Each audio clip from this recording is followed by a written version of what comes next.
You were discovered by Samuel Goldwyn. Mm-hmm. You did 3 films with Samuel Goldwyn. Yes. And you're very good and very different in one from the other. I'll say.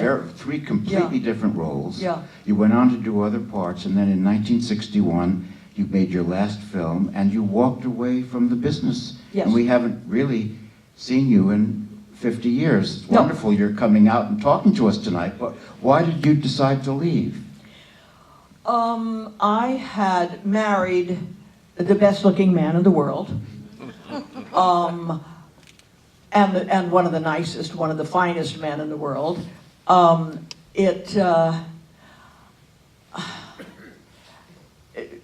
More and more movies were being shot in very, very long locations, not just 3 weeks in Sonora. I mean, we're talking months and months and months in very far away places. And that didn't really seem to me like the best idea in the world, to be gone for 4, 5, 6 months.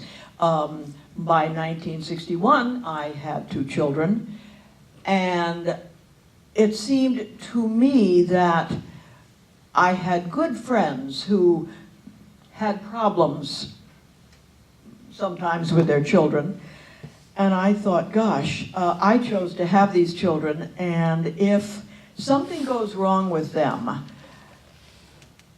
and I've been on a 6-month location somewhere, or another 6-month location, or I've been working 12 hours a day, or whatever, if something goes wrong, if they get into trouble, if there is trouble, I wasn't home. So I felt I couldn't do that to myself, frankly. When you left in 61, did you know you were leaving for good? No, I really truly did not. You didn't. Understanding, of course, that yes, I had turned down a couple of very important things for long locations, not stopping and thinking to myself that there were plenty of pretty girls who were very happy to go with Burt Lancaster to Fiji for 4 months. And it was way too easy to replace one pretty girl with another. And in those days, everybody wanted to be an actress, and everybody thought it would be fun, and it was. Heaven knows it was fun. And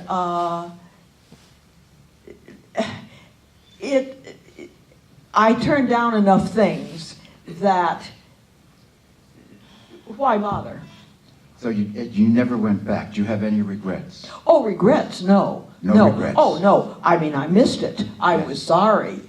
It just because I was sorry, because I had such a good time, and because I had loved doing Joan, it. we're talking about as if it's over. Doesn't Joan have a wonderful voice and presence? She's castable still. I've always said you can take the girl out of the actress, but you never take the actress out of the girl. I want to talk before we leave about your godmother. We've all heard of her. Yes, Joan we have. Crawford. Joan Crawford was my godmother, yes. You were named after her? Is that true? Yes, she and my mother were best friends. My mother was in the publicity department at MGM when Joan was signed, when Lucille LeSueur came to MGM and was signed and became Joan Crawford. And she and my mother were approximately the same age, and they were best friends. And when I was born, I was named after her, and she was indeed my godmother. But did you see any evidence of Mommy Dearest in her behavior? Never saw Mommy Dearest. I saw a wonderful, darling friend who was generous to the max, to everyone, certainly to me. She was a darling, wonderful friend. I traveled when I was a little girl. I traveled on the train from New York to California with Joan. Now, that would bring out the worst in any great actress, believe me. And there was no evidence of bad behavior? Well, not anything that I saw. And we went through a lot together. I mean, eventually with my mother not speaking to her any longer, because I got married in Joan's house one night when my mother and father weren't expecting it. And like the character in the film, in a way. yeah. And well, the head of publicity at Goldwyn's had said to me, Joan, I don't care what you do, just don't call me in the middle of the night and tell me you're married. So I called him in the middle of the night and told him I was married. And unfortunately, my mother and father never spoke to Joan again. But that had no bearing on her relationship with me and her kindness to me and to my husband, for that matter. So, who, by the way, to whom I am still married after 61 years. So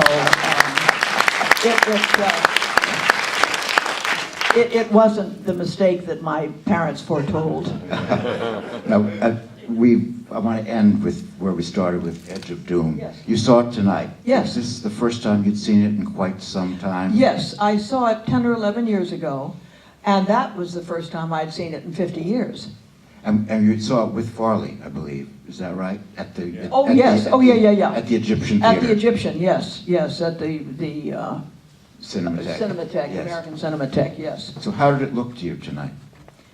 It looked better to me tonight than it had 10 years ago. I'm not quite sure why. I really don't know why. But it did. It looked much better to me. I liked it much more. I have spent all these years thinking it was a really terrible picture. It's not. And it's No, not. It's not. No. And you look at it and you realize that Philip Jordan's script was really good. There are a few nervous laughs, but they aren't bad laughs. No, they're not bad they're laughs. They're nervous laughs. Because the film's touching on nerves, I think the audience responded that way. Yeah, Makes yeah. you a little uncomfortable. Oh, very. But I think the film wants to make you uncomfortable. Well, I'm sure Philip Jordan did in his script want to make you uncomfortable. I mean, he was good at that. He was a wonderful writer. And you can feel it. And all the choices he made in the adaptation from the novel are excellent choices. I agree. Now, and I'm surprised to agree. You're really surprised am. to agree? Yes, simply because tonight is really the first time I've seen it and liked it. After 62, 63 years. Yes, Good. yes. Now, when you would have made it in 1950, We made it in 49? 1949. We made it in the fall of 1949, released it in 1950. where were the locations? The streets of Los Angeles. Los Angeles. Yeah. Not New York. No, we went down to the streets of Los Angeles in the middle of the night, and it was just as bad as it looks. Parts of LA that aren't there anymore, but they are. Of course they're there. They're still there. You bet they are. But you wouldn't have, while you were making it, nobody Spirit. would have called this a film noir. We're here to celebrate film noir. What genre would it have been called, if anything? Melodrama, drama? Melodrama, I think. Melodrama. Dark melodrama. And again, as you pointed out, so different from anything that Mr. Goldwyn had ever made or ever wanted to make. And your talk about it, I mean, listening to you, and I thought, boy, it's really bleak, isn't it? And then you watch it and you think, oh boy, is it ever. Wow. Our whole agenda here for this weekend is to make the audience suffer. Except when we have guests like you. Isn't she wonderful? Joan Evans.